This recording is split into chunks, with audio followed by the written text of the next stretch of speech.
Well, hello everyone. It is Mr. Sunshine, Rolls-Royce technician Eddie, coming back to you live as we are sitting here getting ready to discuss a Rolls-Royce brake pump. This is a Rolls-Royce brake pump out of a Silver SPUR from the 1981 and up. There's actually two of these per vehicle. They sit on one on the front of the engine and one in the back of the engine. They sit in a housing, and there's a rod that comes up through here, and it's attached, it's connected down to the camshaft, and as the camshaft moves, it pumps the piston up in here, which pumps the fluid, and it runs the hydraulic system and the brake system throughout the Rolls-Royce. So what we're going to do here, you can tell that it's a Silver SPUR 1981 and up, because of the head on this top bolt. The older Silver Shadow had the regular 3/4, I believe that's 3/4 inch bolt right there, screw on, and it has a bigger fitting on the top, whereas the Silver SPUR had the smaller fitting.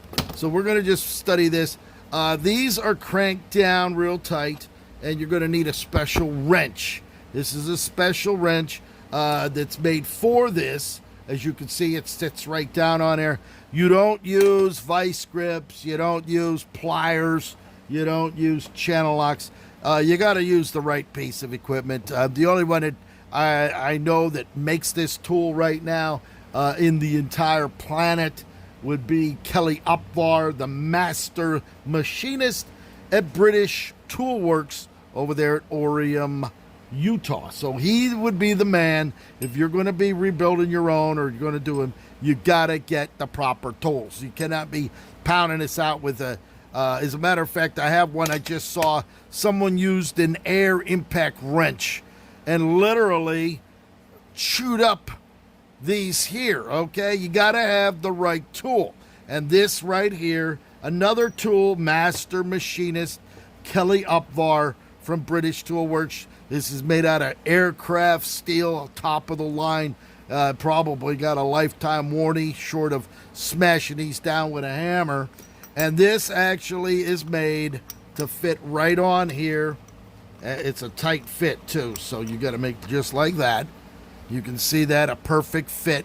And that's what you use to remove it. You do not take an air chisel and chisel that, because you don't want to spend the money for the right tool.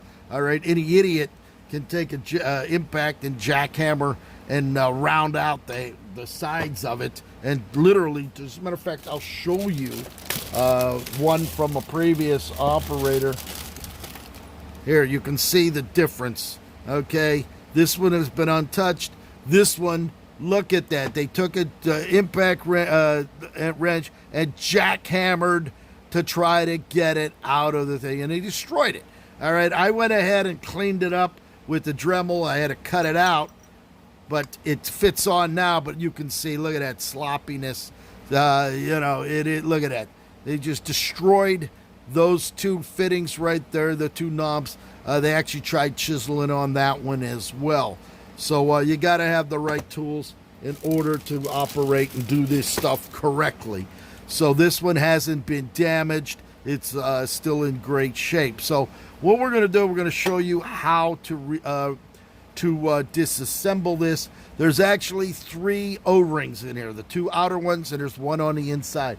Everybody that I've talked to that called me, they say, Eddie, there's no O-ring in there. I've looked. Well, you know what? You didn't look hard enough, but we're going to show you where it sits. So what we're going to do, we already used our wrench. This is the wrench. It's a perfect fit. You can see that right there. And we went ahead and loosened it up. So we go ahead and we're going to take this off. And we're going to show you exactly what we're doing here. All right. So we're going to show you piece by piece. This has a nut stuck on there. That nut can come off a little later. We're not really worried about that. There's a little nylon thing that goes on here as a separator. This will get separated, and it'll get dumped in the parts tank, cleaned up, polished up, and it'll look brand new. So we'll set that aside over there. We'll go over here And as you can see, there's a snap ring here. So the snap ring that we have here has to come out. Now, this particular one, the plunger, as you can see, goes in and out. So it's in good shape. I have some other ones in here that the plungers are locked up, like this one. This one is seized in there. So I'll have to do some work to get that without damaging the piston. All right. But that one, this is an older one. That's out the Silver Shadow. So we're going to have to get that one done. I got a bunch of them in here. This one, take a look at that. The piston is actually jammed in there. The snap ring's still intact, but it's housed up. There's a spring in there, which you're going to see. But this one's all gulled up. So this one's going to have to come apart and get taken care of. We got to address that in there as well. But for right now, we're going to go ahead and do this. So we're going to get our internal snap ring pliers that I have here. There's a number. These are Rolls-Royce always loves to number everything. This says 14-537 on it. Okay. And what we want to do is we got to push in on that to relieve the pressure. We're going to go ahead and we're going to take our snap ring. We're going to take that ring and we're going to hold our finger on it so that this thing doesn't fly away. You see that? You see how we got that taken off? It's going to go over there. We're going to set that right over there. I don't know if you can see that very well. All right. We're then going to go ahead. We're going to pull the piston. There's the piston. You see the piston? There it is. Look at that, all clumped up. We're going to clean that. We're going to polish it. It's going to look like it went back from the factory when Mr. Sunshine, Rolls-Royce technician Eddie, gets back to it. All right, now we're going to pull the spring out. Here's the spring. Look at that spring. Look at all the corrosion that's inside there. All right. So we're going to set the piston. We'll put that right on there like that so you can see how it comes apart. All right. Now we got to come over to this side. All right. Now this is spring loaded too. There's the other side. You see that? So what we need to do, we got to use our little minor ones. I had to get these special Imperial. These are the IR 250Hs. For internal retaining, you can see this extremely small snap ring. This actually works the snap rings on the. Now I'm doing a video right now. Give me 5 minutes. So we have an internal snap ring here. This actually is used for the brake accumulator valve as well. So what we're going to do the same thing. We're going to hold that down. We're going to put that in there. We're going to snap ring that out, just like that. That popped out there because it's spring loaded. So that's going to go over here, the snap ring, like that. All right. And then we're going to go ahead and pull this spring and this valve out. Here's the spring. Here's the valve. You see that? There's your valve right there. Looks like it's still in good shape. All right, the spring is attached. It goes out there just like that. So now we have it split. All right, now you can see down in there. You can see over here. All right, but now we need to get this out because this is press fit in there as well. And to get this out, normally we can get this without forcing it. Let me see. Try to get this pulled out of here, which it's jammed in there pretty good. It's in there because there's a little metal retainer in there, which you're going to see. So what we're going to do, we're going to tap on this to push it out. Now, what I use is I like to use something with a plastic. I don't want to damage the metal in there by putting some kind of metal in there and then using a punch and then scarring up that inside. So we're just going to kind of tap it on out. Which, there we go, nice and easy. There we go. We got our, there it is. You see, that's what was holding it. This is what's holding it right here. You see that? That's a little thing there. That goes over here.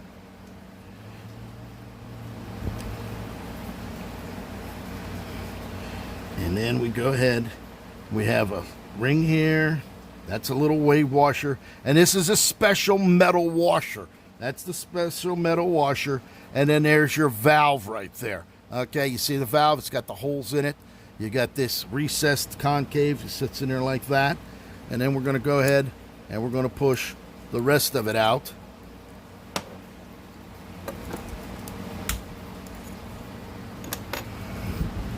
There's our ring. That's the ring that sits in there. And then we have to push out our other side to get that out of there, which will come out just like this.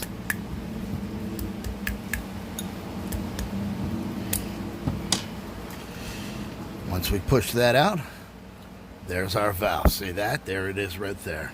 All right. And now we open it up.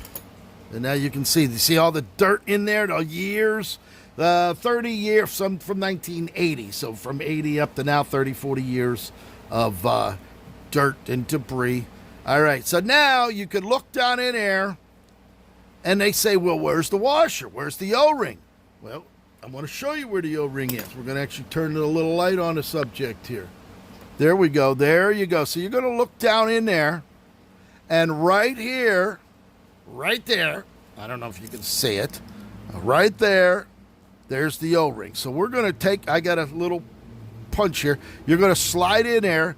You're going to go to that O-ring, and you're going to push it. Oh, there it is. You see the O-ring down there? There it is. It's hidden. You can't see it unless you know what you're looking for. And now we're going to go ahead and we're going to push that O-ring. That's the O-ring that seals everything, okay? That's the O-ring that seals everything. We'll actually pull it out over here. And there you go. There's your O-ring. What happens? That O-ring fails. There's no pressure. The pump is pumping, and there's no pressure because the O-ring isn't separating the pressure from one side to the other. So there you have it. So we're going to go ahead now. We're going to go put this in the parts tank. We're going to clean it all.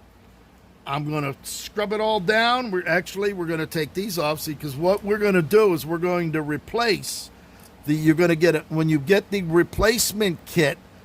Some guys, they reuse these, okay? They've been in there. They've been running around pumping for billions and billions of pumps, going up and down, and then they want to reuse it. Now you can see this O-ring has got a flat spot all the way around it because it rides in a housing, all right?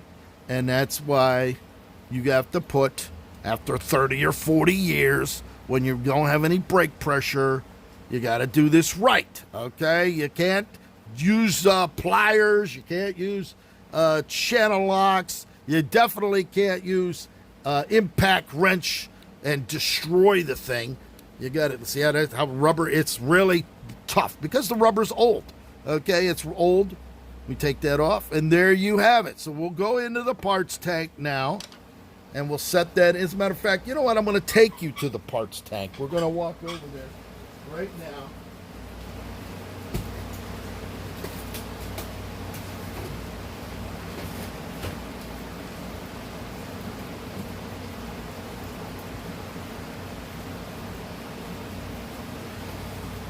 Let's take you over to the parts tank.